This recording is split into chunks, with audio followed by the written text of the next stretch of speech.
The yeas are 77, the nays are 13, and the bill is passed. That was the Senate last night, kicking the can, if not down the road, then down the block. They passed a stopgap funding bill that President Biden signed this afternoon, and which delays a partial government shutdown for a whopping total of 7 days. After that, there is yet another deadline later in the month, after which more of the government runs out of money. Back with me now is Senator Bernie Sanders. Senator, what's it like trying to govern with a party that's not actually interested in governance? It is very distressing. I'll give you an example of it. I think most Americans know that our healthcare system is in disarray. It's outrageously expensive. We don't have enough doctors and nurses. People can't get an appointment, et cetera, et cetera. We tried. We really did on the committee. I'm chairman of the Health, Education, Labor Committee. We tried to do something big. We even had some Republican support. We tried to grow the number of doctors and nurses and mental health providers, tried to expand primary health care so people all over the country could actually go to a doctor when they needed to, rather than end up in a hospital at 10 times the cost. Shut down. Total opposition from Republicans, most Republicans, not all, despite the fact this would end up saving money by keeping people out of hospital. Bottom line is, you're right.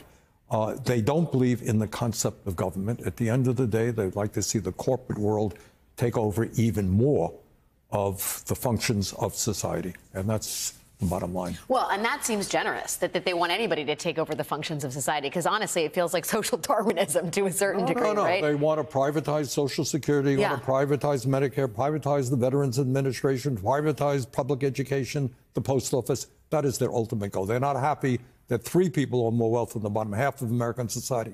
Apparently, that's too fair. They want to make it even more unequal.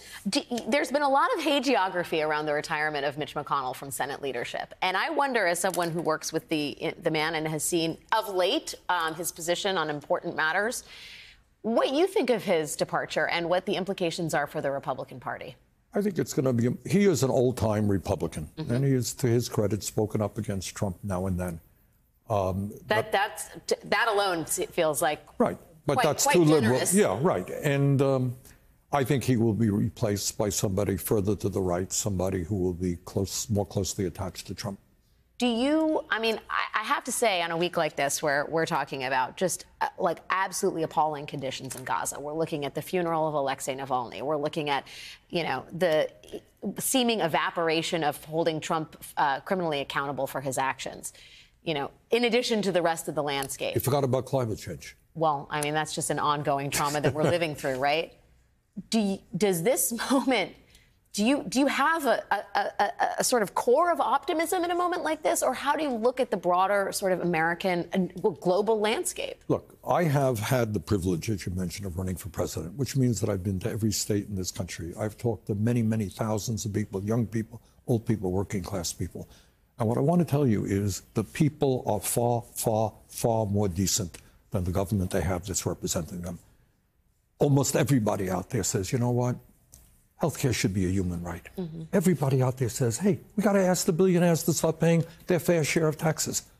People all over the world are not stupid. They see climate change taking place in front of their eyes. We have got to deal with it. We need to improve education. We need to change our national priorities, not spend $900 billion on the military, et cetera, et cetera. So where I am optimistic, having talked to zillions of people, is people want to make this country a lot more humane society and move away from the kind of oligarchic society that we have today.